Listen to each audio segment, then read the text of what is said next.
Hi friends, నేను మీ భాస్కర్ మేకల. So మొత్తానికి లాస్ట్ డే ఓటింగ్ మరి కొన్ని గంటలు మాత్రమే ఉంది. ఈరోజు midnight 11:59 వరకు ఓటింగ్ లైన్స్ ఓపెన్ ఉంటాయి.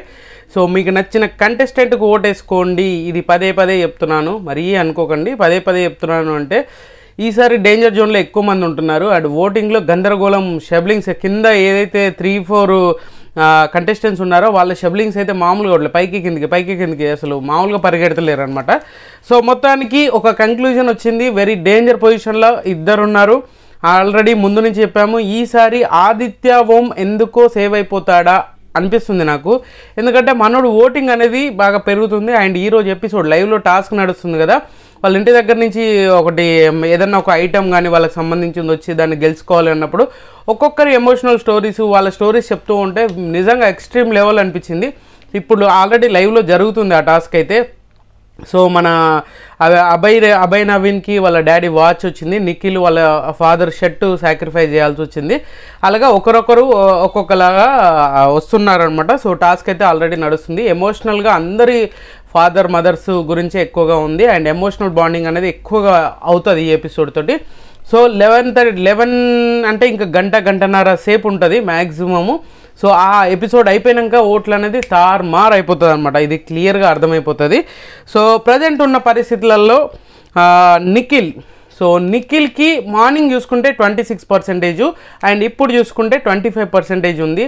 అండ్ టాప్ పొజిషన్ మనోడిదే. కానీ ఎందుకో మనోడికి నిన్న అంత ఎపిసోడ్ చాలా బాగా మంచి ఎపిసోడ్ పడ్డది, అయినా కూడా ఓటింగ్ అనేది పెద్దగా పెరగలేదు అనేది క్లియర్గా అర్థమవుతుంది. అండ్ మార్నింగ్తో ఇప్పుడు పోల్చుకుంటే పెద్దగా అయితే ఏం లేదు. ప్రోమోలో చూపించినట్టుగా ప్రోమోలో ఉన్న కంటెంటే పెద్దగా ఎక్కుతుందా లేదా అనేది ఎపిసోడ్ చూసినాక తెలుస్తుంది. ఫస్ట్ది కామెడీ లాగా ఉంది, సెకండ్ వచ్చేసరికి సీరియస్నెస్ అనేది అంటే ఎమోషనల్గా అదైపోయింది. ఈ ఎపిసోడ్ను బట్టి ఏదైనా అటు ఇటు మారే ఛాన్సెస్ ఉంది. బట్ టాప్ పొజిషన్స్ మాత్రం ఏం మారవు. మిగతా అన్ని కామన్గా లాస్ట్ బాటంలో ఉన్న వాళ్ళకి హెల్ప్ అయ్యే ఛాన్సెస్ ఎక్కువగా ఉంది.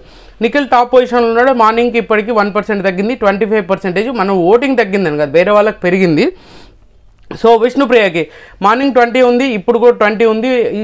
విష్ణుప్రియకి కూడా చాలా మంచి ఓటింగ్ అనేది, స్టేబుల్ ఓటింగ్ అనేది పడుతుంది. ఎంత బాగా అంటే ఇప్పుడు కొంచెం యాక్టివ్ అయింది. అండ్ ఈరోజు ఏదైతే టాస్క్ ఎమోషనల్గా జరుగుతూ ఉందో అప్పుడు చాలామందికి ఈమె నచ్చే ఛాన్సెస్ ఎక్కువగా ఉంది. ఎందుకనంటే ఇంటి దగ్గర నుంచి వచ్చిన వాళ్ళకు ఏడుస్తున్నప్పుడు వాళ్ళు అది తలుచుకొని ఎమోషనల్గా ఫీల్ అయినప్పుడు చాలా కేరింగ్ చేయడం ఇలాంటి చాలా మంచిగా అనిపించింది. అంటే విష్ణుప్రియలో చాలామంది నెగిటివ్గానే, ఇప్పుడు సోనియా ఉంది, యష్మి ఉంది, వీళ్ళు నెగిటివ్ చేస్తున్నారు, ఎవరు లేరు అది ఇదని నెగిటివ్ చేస్తున్నారు. కానీ లేని వాళ్ళకే కదా ఆ బాధ ఏంటనేది తెలిసేది. సో అది అర్థం చేసుకోకుండా మరి మాట్లాడుతున్నారు కొంతమంది అయితే. సో కావాల్సుకొని నెగిటివ్ చేస్తున్నారు. విష్ణుప్రియ సెకండ్ ప్లేస్లో ఉంది, 20% ఓటింగ్. అండ్ తర్వాత పొజిషన్ వచ్చేసరికి మణికంఠ ఉన్నాడు. మణికంఠకు కూడా చాలా స్టేబుల్ ఓటింగ్ జరుగుతుందబ్బా, క్లియర్గా చెప్తున్నాను. చాలా స్టేబుల్ ఓటింగ్ అంటే స్టేబుల్ ఓటింగ్ అయితే నడుస్తూ ఉంది. సో 14% తోటి మనోడు చాలా బాగా ఆడుతున్నాడు. నేను ముందు చెప్తున్నట్టుగానే లాస్ట్ వీక్ ఈ వీక్ చాలా ఇంప్రూవ్మెంట్ ఉంది. అండ్ మనోడి థాట్స్ అనేది నిజంగానే ఇంకొక 2-3 వారాలు ఉంటే బ్రెయిన్ గేమ్ అనేది చాలా బాగా ఆడతాడు. ఎవరిని ఏ విధంగా మాట్లాడాలి, ఎవరిని ఏ విధంగా కన్వే చేయాలి, ఎవరి దగ్గర ఏ విధంగా ఉండాలి అని చెప్పేసి మనోడు ఒక స్ట్రాంగ్ ఫిల్లర్ లాగా తయారవుతాడు. బట్ ఈ వీక్ అయితే చాలా వరకు ఎమోషన్ అనేది తీసుకురాకుండా ఆల్మోస్ట్ గేమ్ వైజ్ కానీ, తను మాట్లాడేది కానీ, అందరితో కలవడానికి కానీ, అందరితో ముచ్చట్లు చెప్పడం ఇలాంటివన్నీ చాలా ఎక్కువగా యాక్టివ్ అయ్యాడు. సో దానివల్ల ఈ మణికంఠకి మార్నింగ్ ఇప్పటికీ కూడా స్టేబుల్ ఓటింగ్ అనేది పడుతుంది. మ్యాక్సిమం 12, 14, 13 ఈ మధ్యలోనే ఉంటున్నాడు. చాలా స్టేబుల్ ఓటింగ్, తక్కువేం కాదు అది. సో మిగతా వాళ్ళతో పోల్చుకుంటే మనోడిది చాలా మంచి ఓటింగ్ అనే చెప్పుకోవచ్చు. అండ్ 14% తోటి మార్నింగ్కి ఇప్పటికీ డిఫరెన్స్ ఏం లేదు, స్టేబుల్ ఓటింగ్ అయితే పడుతుంది. అండ్ తర్వాత పొజిషన్ వచ్చేసరికి నైనిక ఉంది. నైనికాకు కూడా మార్నింగ్ చూసుకుంటే 9 to 10 మధ్యలో అటు ఇటు తగులుతూ ఉండే. అండ్ చాలా సేఫ్ జోన్ అని చెప్పలేము, బట్ అనుకున్నా కానీ ఇప్పుడు ఉన్న పరిస్థితిలో చూసుకుంటే ఖచ్చితంగా సేఫ్ జోన్లోనే ఉంది నైనిక అని చెప్పొచ్చు. బట్ నైనిక అనుకున్నంత స్ట్రాంగ్ అయితే కాదు అనేది తెలుస్తుంది. ఎందుకంటే ఈ వీక్లో చూసుకుంటే పెద్దగా ఎక్కడ కనిపించిన స్క్రీన్ స్పేస్ అనేది చాలా తగ్గిపోయింది. అండ్ ఒక చీఫ్ అన్నప్పుడు దాని కమాండింగ్ అయితే లేదు. అండ్ వేరే వాళ్ళ దగ్గర నుంచి వేరే వాళ్ళు ఎవరన్నా ఈమె మీదకి డిఫెండింగ్ వచ్చినా, వీళ్ళ టీమ్మేట్స్ మీదకి వచ్చినప్పుడు కూడా ఈమె పెద్దగా ఛాలెంజింగ్గా అయితే ఏం తీసుకోవట్లేదు, నార్మల్గా ఉంది. ఎక్కడ స్క్రీన్ స్పేస్ అనేది పెద్దగా కనిపించట్లేదు. బట్ అయినా కూడా కొంతమంది హేటర్స్ ఏంటి అంటే ఆటోమేటిక్గా ఈమెకు ఓటింగ్ అనేది షిఫ్ట్ అవుతుంది. అంతే వేరే వాళ్ళకు వాళ్ళ మీద హేటింగ్ అనేది నైనిక కొంచెం బెటరే మిగతా వాళ్ళతో పోల్చుకుంటే అనే విధంగా ఓటింగ్ అయితే పడుతుంది. బట్ ఇది కరెక్ట్ కాదు. ఇది ఎంతవరకు రీచ్ అవుతుంది, ఈ వీక్ సేవ్ అవ్వచ్చు. మరి నెక్స్ట్ వీక్ వస్తే ప్రతిసారి అలాగే రిపీటెడ్ అవ్వదు కదా. సో మొత్తానికి ఈమె 4th ప్లేస్లో ఉంది, 10% ఓటింగ్. ఇప్పుడు కాన్స్టెంట్గా 10% ఉంది. మార్నింగ్ అయితే షబ్లింగ్ అవుతుంది, 9-10 మధ్యలో కొట్టుకున్నట్టు. ఇప్పుడు మాత్రం కాన్స్టెంట్గా స్టేబుల్గా అండ్ 10% ఓటింగ్. ఈమె కూడా సేవ్ అవుతుంది, 99% నైనిక కూడా సేవ్ అయిపోతుంది. ఇందులో రాసి పెట్టుకోండి. అండ్ తర్వాత పొజిషన్ వచ్చే శేఖర్ భాష. సో శేఖర్ భాషను చాలామంది ఓన్ చేసేసుకుంటున్నారు. బట్ ఏంటంటే ఆయన దగ్గర నుంచి ఈ వీక్ అనేది ఫుటేజ్ రావట్లేదు. బట్ ఈ రోజు వచ్చే ఎపిసోడ్లో మ్యాక్సిమం ఈయన ఎమోషనల్గా చాలామంది కనెక్ట్ అవుతాడు, ఆడియన్స్ బాగా రీచ్ అయ్యే ఛాన్స్ ఉంది. అండ్ ఈ లాస్ట్ 1.5 అవర్లో మ్యాక్సిమం ఓటింగ్ అనేది పడుతుంది. బట్ ఈయన కూడా చాలా స్టేబుల్ ఓటింగ్, మార్నింగ్తో పోల్చుకుంటే ఇప్పటికి ఓటింగ్ అనేది పెరిగింది అని చెప్పుకోవచ్చు. 9% మార్నింగ్ ఉంటాయి, 8 to 9 మధ్యలో మనోడుకుంటే ఇప్పుడు స్టేబుల్గా 10% ఓటింగ్ అని చెప్పుకోవచ్చు అనమాట. సో పర్ఫెక్ట్గా 10% స్టేబిలిటీ మెయింటైన్ చేస్తున్నాడు. బట్ నైట్ ఇంకా కొంచెం పెరిగే ఛాన్సెసే ఉంది. సో ఇక్కడ వరకు సేఫ్ జోన్ అబ్బా. సో ఇప్పుడు మనం ఏదైతే 5 చెప్పామో 5 సేఫ్ జోన్. ఇది క్లియర్గా రాసి పెట్టుకోండి. ఇళ్ళ నుంచి ఎవరు ఎలిమినేట్ అవ్వరు. సో తర్వాత వచ్చేసరికి ఆదిత్య ఓం ఉన్నాడు. ఆదిత్య ఓము 2nd పొజిషన్లో, అంటే లీస్ట్ బాటమ్ నుంచి 2nd పొజిషన్లో ఉన్న ఆదిత్య ఓం ఇంకో స్టెప్ పైకి వచ్చేసి మనోడు 8% ఓటింగ్ అయితే నడుస్తూ ఉంది అనమాట. అరే 8% ఓటింగ్ అంటే మామూలు విషయం ఏం కాదు కదా, మంచిగా ఉంది అనుకోవచ్చు. బట్ ఏంటంటే లాస్ట్ మూమెంట్లో ఏదైనా జరగచ్చు. అండ్ ఈరోజు ప్రోమోలో చూపించారు, అది టాస్క్ అయితే వాళ్ళ ఫాదర్ అటాచ్మెంట్ ఉన్నది, ఆయన ఎమోషనల్ అవ్వడం. అండ్ ప్రేరణ కూడా మాట్లాడుతుంది ప్రోమోలో, మీరు చూస్తే ఇంకా లైవ్లో అది వస్తూ ఉంది అనమాట. ఇంకా అది లైవ్లో ఇంకా జరగలేదు, బట్ నెక్స్ట్ అదే అనమాట.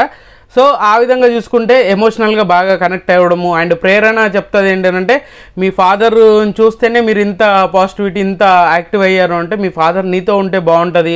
నిజంగా ప్రేరణకి తెలుగు వచ్చి రానట్టుగా ఉన్నా కూడా చాలా బాగా సెంటెన్స్ అనేది బాగా ఫామ్ చేయగలుగుతుంది. అండ్ చాలా బాగా మాట్లాడుతుంది, తెలియకపోతే తెలుసుకొని మరీ మాట్లాడుతుంది అనమాట. ఆ విధంగా చూసుకుంటే చాలా బెటర్. ఈరోజు ఆదిత్య ఓం విషయంలో అది బాగా హైలైట్ అయ్యే ఛాన్సెస్ కూడా ఉంది అనమాట. బాగా ఎమోషనల్గా కనెక్ట్ అయిపోయి ఆదిత్య ఓం కూడా సేవ్ అవుతారంటే చెప్పలేము. బట్ వీళ్ళకైతే డేంజర్ జోన్ ఉంది. ఆదిత్య ఓంకి 8%, మార్నింగ్ 7% ఉండే, ఇప్పుడు 8% ఓటింగ్ అయితే ఉంది. బట్ ఇంకా పెరిగే ఛాన్సెస్ ఉంది. ఖచ్చితంగా మీరు ఆదిత్య ఓం ఉంచాలి హౌస్లో అనుకుంటే ఖచ్చితంగా ఓట్లు వేసుకోండి, అంతకుమించి ఇంకేం లేదు. తర్వాత పొజిషన్ వచ్చేసరికి కిరాక్ సీత ఉంది. కిరాక్ సీత మార్నింగ్ చూసుకుంటే బాటంలో ఉంది అండ్ 6% ఓటింగ్. ఇప్పుడు చూసుకుంటే 7% ఓటింగ్ తోటి కొంతవరకు బెటర్, బట్ డేంజర్ జోనే. సో కానీ కొంచెం బెటర్ అనమాట, పృథ్వీ కంటే కొంచెం బెటరు. అండ్ పృథ్వీ అయితే ఏకంగా 6th పొజిషన్లో ఉండే, ఇప్పుడు వచ్చేసరికి లీస్ట్లో 8th పొజిషన్కి వచ్చేసాడు అనమాట. నిన్న టాస్క్లో అవని ఆయన మనోడు ఏంటంటే, మనోడు గెలవడానికి వచ్చినట్టు లేదు, గెలిచే వాళ్ళని ఎలాగైనా చెడగొట్టాలి, గేమ్ని ఎలాగైనా నాశనం చేయాలి అంతే. మనం గెలిచినా గెలవకపోయినా సంబంధం లేదు, మనం ఆడ కాంట్రవర్సీ క్రియేట్ చేయాలి, ఆడ రచ్చ వేయాలి. ఈ యష్మి పృథ్వీ వీళ్ళిద్దరు మామూలుగా సైకోలాగా బిహేవ్ చేస్తలేరు. వాళ్ళకి తోడు వీళ్ళ మెయిన్ క్యాండిడేట్ ఎవరు, సోనియా. వీళ్ళందరినీ ఒక మోటివేషన్ లాగా వీళ్ళ ముగ్గురిని ఒక సీక్రెట్ రూమ్లో వేసేసి తాళం వేస్తే బెటర్ ఏమో. సీజన్ ఈసారన్నా బిస్కెట్ చేయకుండా ఉంటారు ఈ ముగ్గురిని తీసేస్తే, నాకు తెలిసి అనిపించింది. నాకైతే మీకేమనిపించింది కింద కామెంట్ చేయండి. పృథ్వీ అయితే very danger position and 6%, Sita 7%. Sita content wise బాగుంది. ఆమె ఈరోజు ఎమోషనల్గా ఈరోజు ఎపిసోడు ప్రతి ఒక్కరికి నామినేషన్లు ఉన్న వాళ్ళకి ఖచ్చితంగా హైప్ అయ్యే ఛాన్సెస్ ఉంటుంది అని నాకు పర్సనల్గా అనిపించింది. బట్ మీకేమనిపించింది ఏంటి అనేది చూడాలి. సో ఖచ్చితంగా మీకు ఎవరు నచ్చారు, మీరు ఎవరు కోటేశారని కూడా కింద కామెంట్ చేయండి. అండ్ నెక్స్ట్ ఇంకోటి ఏంటంటే, ఈ కంటెస్టెంట్స్లో ఎలిమినేషన్ అనేది సింగిల్ ఎలిమినేషన్ అని అంటున్నారు, బట్ డబుల్ ఎలిమినేషన్ అనేది కూడా ఒక ఇన్ఫో అయితే మనకు వచ్చింది. సో నాకు తెలిసి డబుల్ ఎలిమినేషన్ ఉండకపోవచ్చేమో, ఎందుకనంటే 2.0 అనేది వెరీ సూన్ రాబోతుంది, అందుకనే కష్టం నాకు అనిపించింది. డబుల్ ఎలిమినేషన్ చేయకపోవచ్చు, ఎందుకంటే 2.0 లాంచింగ్ కూడా ఉంది కాబట్టి. సో ఉంది అని మనకు అఫీషియల్గా తెలిసింది, బట్ ఎప్పుడు అనేది కూడా వెరీ సూన్ చెప్తాను నేను. సో ఎవరైనా ఎలిమినేషన్ అవ్వచ్చు, ఖచ్చితంగా మీకు నచ్చిన కంటెస్టెంట్కి అయితే ఓటేసుకోండి, అంతకుమించి చెప్పేది ఏం లేదు.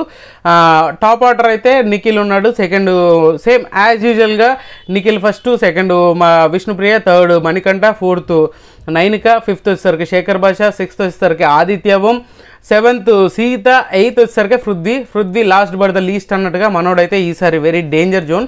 ఇలాగే ఉంటే ఖచ్చితంగా ఎలిమినేషన్ చేస్తారంటే ఛాన్సెస్ కూడా ఉంది. బట్ ఎవరైనా ఎలిమినేషన్ అవ్వచ్చు ఈ బాటమ్ 3లో ఉన్న వాళ్ళు. పృథ్వీ, ఆదిత్య ఓం అండ్ సీత వీళ్ళ ముగ్గురులో ఎవరైనా ఎలిమినేషన్ అయ్యే ఛాన్సెస్ ఎక్కువగా ఉంది. సో మీకు నచ్చిన కంటెస్టెంట్ ఓట్ వేసుకోండి. ఖచ్చితంగా ఈ వీడియో మీకు నచ్చింది కూడా సెలెక్ట్ చేయండి, షేర్ చేయండి, కామెంట్ చేయండి, సబ్స్క్రైబ్ చేయండి.